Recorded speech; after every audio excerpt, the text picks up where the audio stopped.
I married my wife Elise 12 years ago. She has a 16-year-old daughter, Anna, from her previous relationship, and we have a 7-year-old son as well.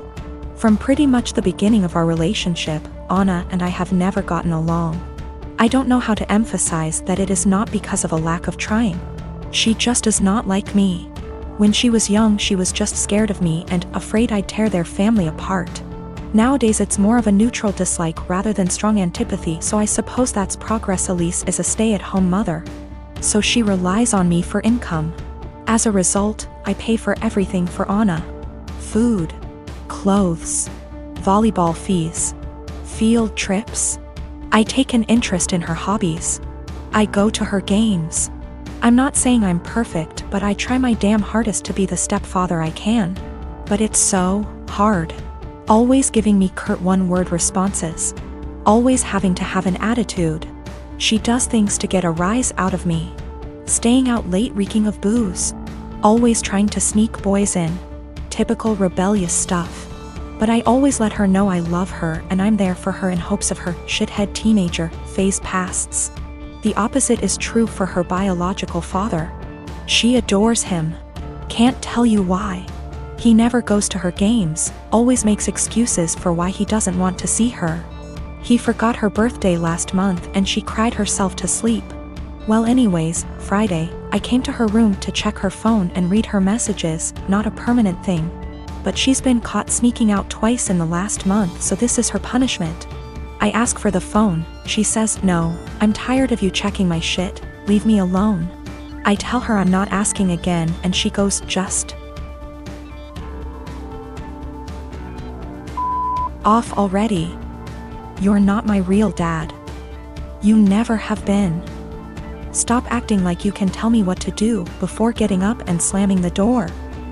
Like I said, guys, I'm tired. Tired of the blatant disrespect. Of being the verbal punching bag while still providing more for her than anyone else in her family. We haven't really talked since until this morning during breakfast. She asked if I could pay for her plane tickets so she could see her boyfriend cross-state. Like I said, her mom doesn't work and her dad is a POS, so I normally would be the one to cough up the money. Not this time. I responded, "Go ask your real dad." I could tell she was hurt. Tears swelled up from her face and she excused herself from the table. My wife took me aside later and said my comment was extremely disrespectful. I said if anything's disrespectful, it's her treating me like a doormat and a credit card. And I will no longer tolerate this treatment in my house. I told her we don't have to be friends. But if she can't at least be cordial to me or respect my position as an authority figure, she can find someone else to pay for her non-essentials. I had been with Carrie for 10 years, best friends since we met at the age of 12 in high school. We had tons of amazing memories. We've traveled to several countries together and made long-term work for 3 years while separated due to studies. Last Thursday I proposed to her in St. Lucia, not in front of anyone, mind you. I wanted it to just be private. She didn't say anything and I was thinking, oh shit, did I say or do something wrong? She started crying and said she had something to explain to me. She didn't want to marry me because she'd been sleeping with the coworker she said was just a friend for around 3 months. She said she rationalized it was just a thing that would pass, but it's continued, and she said she loves me so much. More than I'll ever understand, that I've helped her so much and she doesn't even know why she has done this. She said she loved me too much to marry me knowing she'd done what she did. She doesn't love the guy. It was just sex and she had been trying to stop the affair, but I proposed before that happened and she said she knew when I was kneeling that she couldn't marry me, not after everything I'd done for her, so she told me. I feel like my whole world has shattered. We had an awkward flight home on Friday evening and haven't spoken since. She has tried calling me but I haven't answered and I have until Monday off, so I'm just here. I've barely eaten. I feel like there's a black hole in my stomach draining everything I have mentally. I can't wrap my head around the fact that she was cheating, that she lied, that she hid it from me. My sister apparently had some words for her. I'm trying to pretend I'm okay, but I'm not. Every morning that I've woken up since last week Friday morning has just been bleak. I love her so much, but I've no intentions of getting back together. I don't think I would ever be able to trust her again, much less forgive her, for a very long time. My best friend brought a 6-pack yesterday and we drank in the evening. I cried my eyes out in the shower last night. I never cry, not even when my mom, who I was extremely close to, passed away. But I was sobbing like a child last night, and honestly, I would have loved if my mom had been there to tell me it'd be okay. My sister brought over some breakfast this morning and basically made me eat because she knows I haven't really been eating lately. Zero appetite. When I was a teenager, my dad bought me a classic 1972 Ford Bronco. It was my true passion, and I don't recall a memory from high school that somehow doesn't involve that truck. Plus, my dad and I would spend hours and hours working on it together, and we went through that especially father/son rough patch. When I was teenager, it was always that Bronco that brought us back together. I made a huge mistake and sold the truck when I turned 19, and my dad died of a heart attack 2 months later, so while not logical, I've always felt a karmic connection between the two events. We had a baby in early February. She is our first and the light of my life. My wife is doing well, but she's back at work and she's realized that she hates all the daycares we've tried and really wants to be a stay-at-home mom, and plus she's still very hormonal from delivery. Lack of sleep and breastfeeding, so she's having a rough time and is angry a lot. I guess I need to say this.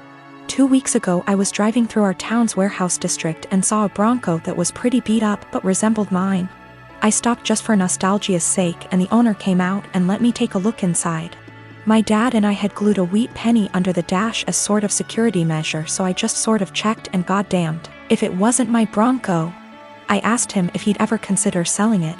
He said actually someone was on I-25 as we spoke from Colorado to buy it for $21,000. I freaked out and asked him if I could buy it right then and there for $23,000.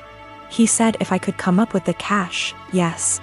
I had been procrastinating setting up a 529, so I had $12,000 in savings that my wife's parents had given us. I maxed out my credit card to Venmo, and my mom bought down a check for $4,000, and I drove away in my old car. It was like a dream come true. Like a literal dream come true.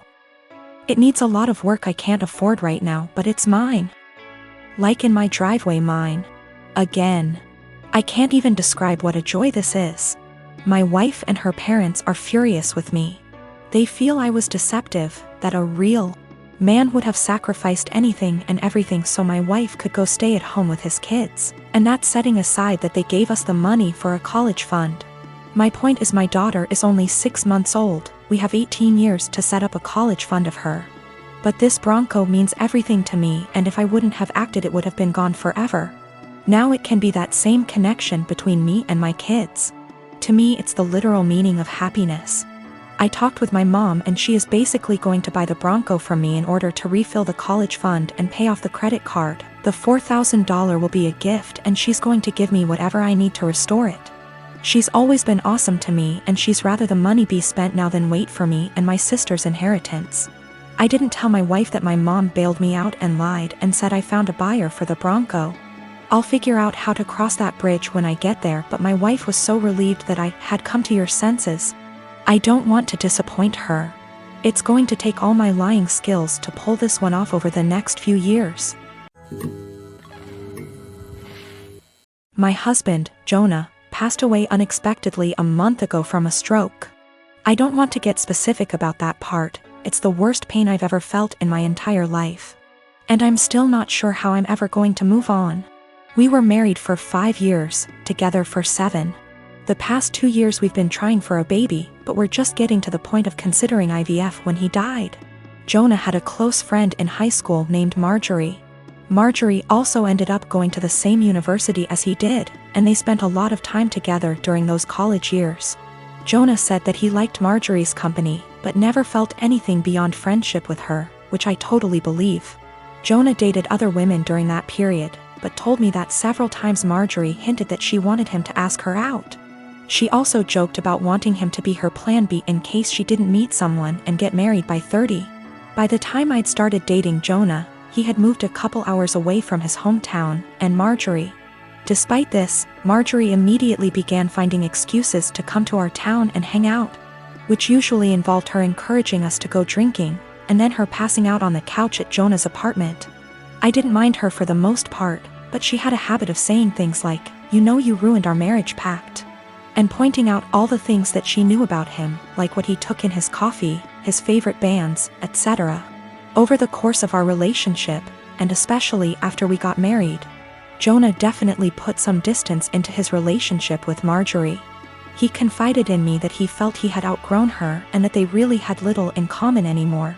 He stopped responding to her invitations to hang out as often, though he would occasionally call to catch up out of guilt, especially when she would text him or leave messages saying she was so sad he was ignoring her, and the like. But now he's gone. I had him cremated, like he wanted. We haven't done the memorial service yet. It was too hard for me to even imagine the first couple of weeks. And I also wanted to give time for some out-of-state people to make travel plans. The memorial is this weekend. However, 2 weeks ago, I received an email from Marjorie sent to around 60 people, including Jonah's family, saying that she was holding a memorial service for Jonah in the town where they grew up, the day before his memorial here. I was completely blown away, seeing as she hadn't mentioned anything to me or even attempted to call. Along with the details, the email said that she was planning the memorial in light of the fact that no other service had yet been held in his memory, and he deserved to be laid to rest with honor. For the record, she was invited to the memorial, which I've been planning, and knew it was happening. I called her, of course, and told her that while I appreciated her willingness to help with Jonah's goodbye, I was already planning a service for him that would involve all of his family and friends. She immediately went on the defensive, and said that she had only started to plan a service when she realized I wasn't willing to do it in a timely manner. I told her that the timing wasn't her choice to make, but that if she wanted to have a memorial of some kind, to please just add on the invitation that his official memorial was going to be held this weekend. She said fine. I sent a message to all of Jonah's invited friends and family to make sure that they knew the real service, with both of our families, was going to be here, and then just washed my hands of the whole thing. This week I received a message on Facebook from Jonah's cousin, saying that Marjorie, who has apparently blocked me on Facebook, created an event for Jonah's official memorial service, her memorial, and invited everyone she possibly could. I've been getting blown up with emails asking which day the memorial is, and where. I'm honestly furious. I don't have the emotional energy to deal with this. I ended up putting a post up on my wall, reiterating the date of his service here, and asking people to please share it. Thankfully, I think the older members of the family don't use Facebook or email very often, so most of them haven't been confused, but a lot of people now think that Marjorie's service is the real one.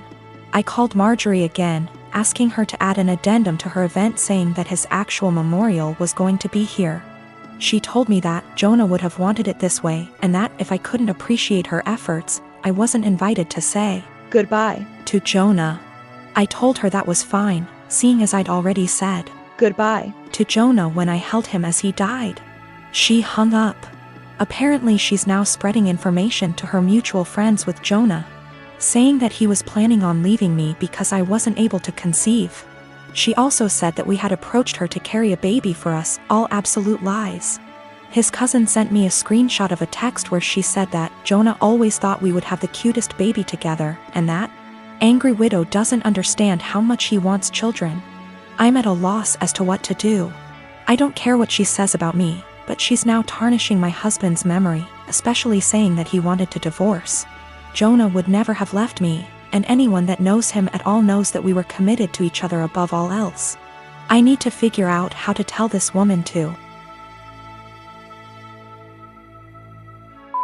off without encouraging her to spread more lies. And I also want to just forget the whole thing and crawl in bed and never get up again.